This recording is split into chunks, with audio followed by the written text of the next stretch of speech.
playing a superhero, Spider-Man. How's that going? It's going great, thank you. Yes, very good. You know, lots of long speeches and dialogue, and no, it's been a really fantastic time. Actually, it's been a really special time. I'm really enjoying it. It's invigorating. I'm very tired, and I'm really enjoying myself. Well, thanks very much for talking to us today, Andrew.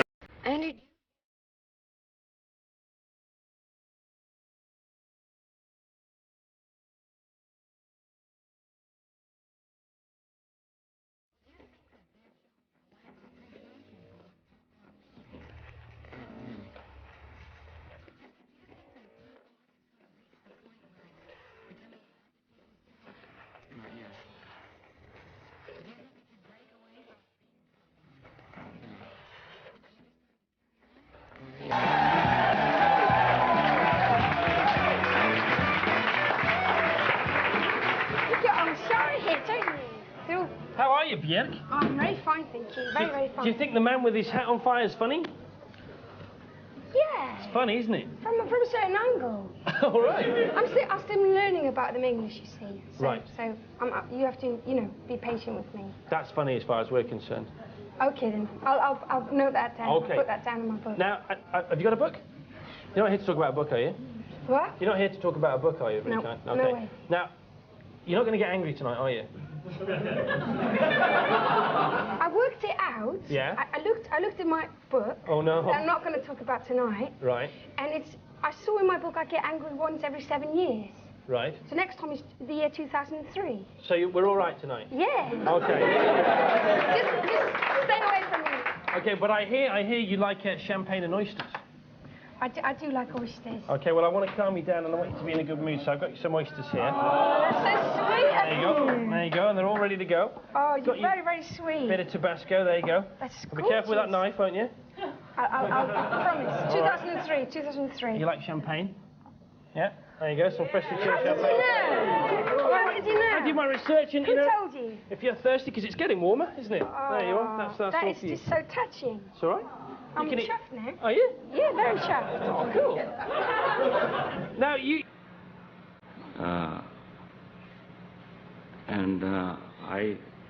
I, after reading the book, realized that I knew nothing about the American Indian, and that everything that we are taught about the American Indian is wrong. It's inaccurate. And our school books are hopelessly lacking, perhaps criminally lacking, in revealing what our relationship was with the Indian. When we all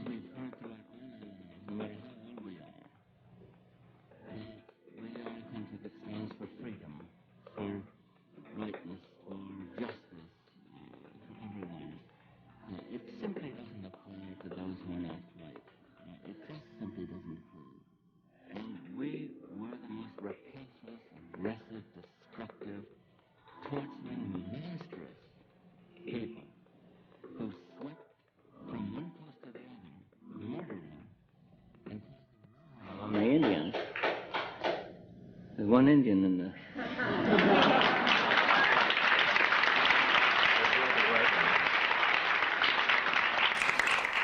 But that isn't revealed, because we don't like that image of ourselves.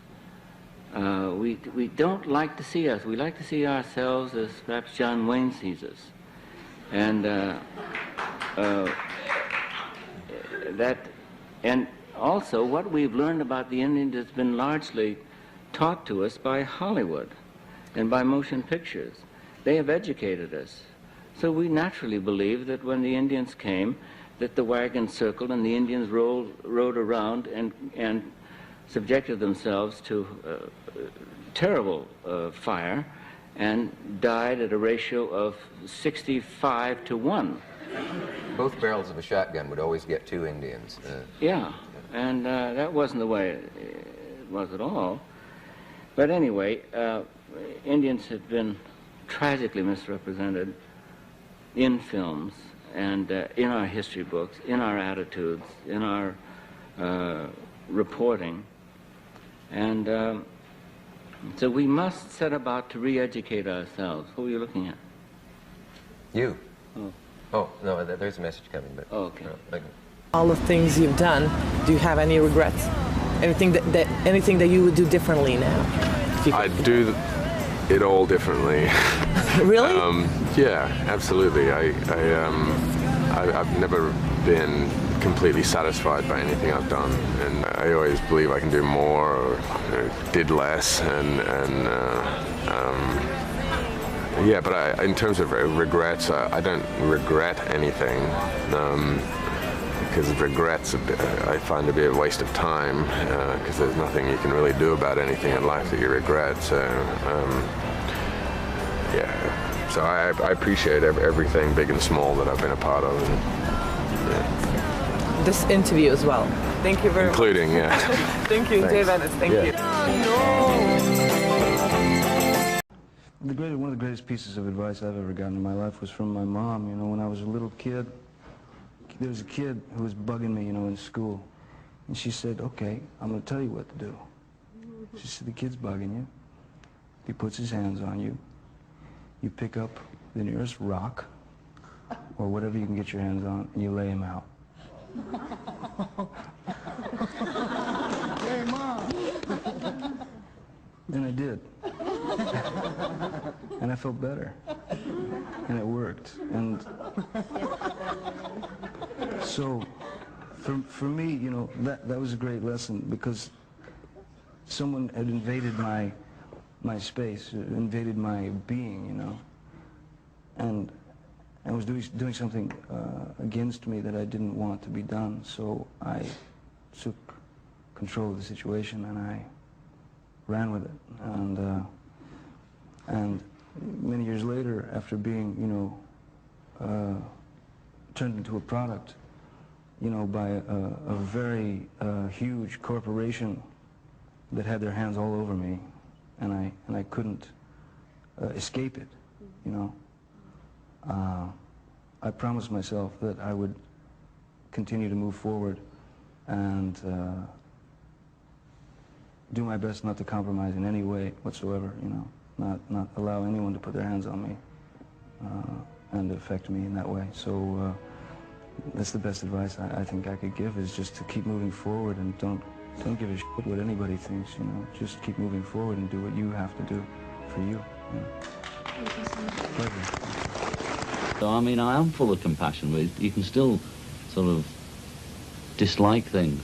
I just hate things less, sort of, I can't think of the word, strenuously than I did. I know I haven't got as big a chip about it, because maybe I've escaped out of it a bit. I think all our society is run by insane people for insane objectives.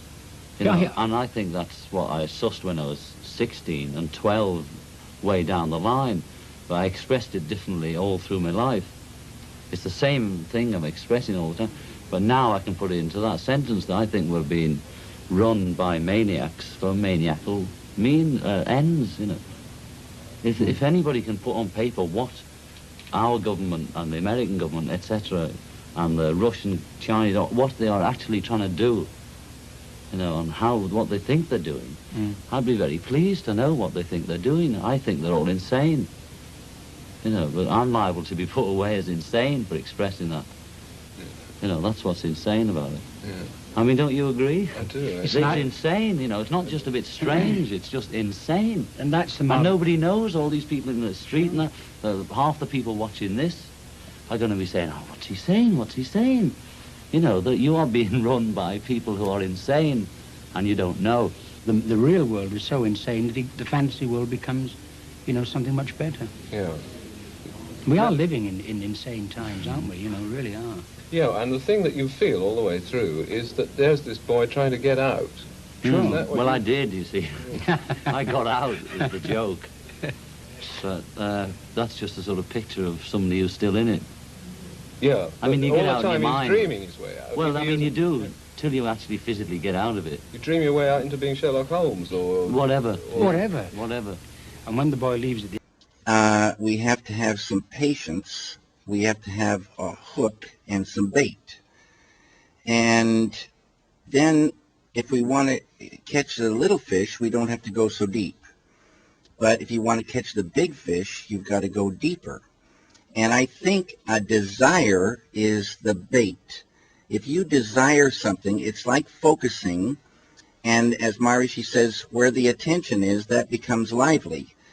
So when you focus on something, it's like putting bait on this hook. And if your consciousness, your awareness is expanded more and more and more, you're able to go deeper. And all things, anything that is a thing, everything comes from this field of unity. So those things are coming, and they're coming up from a deep level, and they're big down there. They're big and abstract. The whole thing. If you catch them up here, they're putrefied. They're funny. But if you get them down there, they're big and more pure and more power. So anything you can do to expand that container to catch the deeper fish is money in the bank. Now, I'm not saying I'm catching fish that are important to me. And but there's all kinds of fish swimming. There's fish for businessmen. There's fish for sports. There's fish for, everything. So I'm looking for a certain kind of fish to translate into cinema, and I find that they're catchable, and they're very beautiful to me. Plastic tale have relevance for today's young women? Well, I think it's a real testament to the story that Jane Eyre is survived such a long time, and her story's never gotten old. People keep connecting to it, and she really is a modern character and a modern girl. And if you took away the period costumes and the locations, at the core of the story is a story that's very, very familiar to a lot of people, and I think that's why, and definitely who she is sort of a beautiful character for young women, and I think she continues to be rediscovered and loved, and yeah. And to walk around these streets, which can seem quite depressing to most people and seem quite laughably simplistic, but for me it was perfect fuel, because then I would go home and I would write furiously, and I found that for me it was a brilliant outlet. It was the thing that helped. But also you have to have a grain of hope, which is a very difficult thing to have. I'm afraid, yes, I'm somewhat of a back bedroom casualty. I spent a great deal of time sitting in the bedroom writing furiously and feeling that I was terribly important and that everything that I wrote would go down in the annals of history or whatever. And it's proved to be quite true, in a way.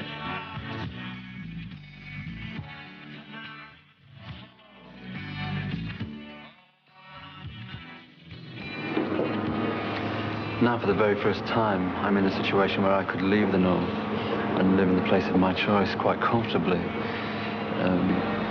But do I want to? I don't think I do. It's very difficult to say how things will be in the future because we tend to change our minds about places. But right now, I don't feel that I want to. I feel quite cemented, and I feel quite attached to all the things that I've known. Why? Who knows? This mystical bond, I really don't know. It's difficult to put it on the table and point at it. To write your songs, do you have a certain, or is it just by inspiration? I work a lot, I read a lot, and just take in a lot of art, and then come home and work some more and sit up all kinds of late hours and write songs. So you think your everyday life is your main inspiration? Yeah, definitely. Everything is game. Like anything I hear or see probably has a very high chance of ending up in a song. So when you were recording in the studio with your producer, how did that work? Who did you work with, and how did the process happen? Well, I ended up working with Gordon, Raphael, and Alan Bezzosi for this last album, Soviet Kitsch, and the way that happened was I was playing around New York City a lot, and Alan heard me and he liked it, and he was friends with Gordon, and Gordon was coming through from London, and it was around Christmas time, and he was going to Seattle to hang out with his family, and he said, oh, there's this girl, she bangs on a chair with a stick and she plays piano with her left hand. And Gordon's like, cool, punk. So he came over and recorded it, and to do to people, not just myself, I think in everybody, they just kind of make everybody, you know, you're this and you're that and everybody's something, you know. It's like everybody gets put into like this category, and it's like, you know, after a certain time, you either kind of fall into it or it makes you kind of sad, and you just kind of you just don't like it. So I think it's just something that is felt like it's always there in some way or another. So you're saying that it's a combination of being forced to live up to other people's expectations, and well, yeah, and just it's just so weird to people when people say you're this, and it's not maybe necessarily the way you feel. So it's like you're always at odds with what people are saying and then what you feel. So you know, when you're small and you don't have any other context and you grow up, it's like when people are telling you something, but it's not the way you feel, it makes you feel very interior, it makes you feel very whatever, sad or lonely or weird, like, well, you know, am I that or am I what's inside? And it's just kind of confuses you, really, the whole thing. Right. But you said you've always been fascinated by holidays. Why? Did you well, I think it's like kind of growing up in a kind of a sparse environment, you know. It's like when you, I don't really know. I think that you grow up in kind of a suburban environment that's fairly sparse, where there's not a lot of emotional sort of things going on, that you sort of gravitate towards anything, you know. And those were the times of years where at least there was some imagery, you know, presenting itself. You know, you could walk into Thrifties and, oh, wow, you know, there's like Halloween stuff or Christmas stuff. You know, it's something that would kind of punch through a certain kind of environment. And, you know, I think that has as much to do with it as anything. It's sort of a creation of a ritual in some way. I know, tell me if I'm wrong.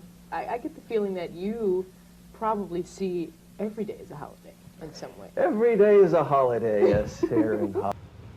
This song when I was 12. For this boy. I'd written this song for this boy. And everybody knew in the school about it. And he threatened to beat me up if I played it. And it was going to be in front of the whole school, you know, assemblies. His name was John. Well, you know, I had braces and pigtails, and he was dating the girl, Sylvia, you know, 14, and should be, you know,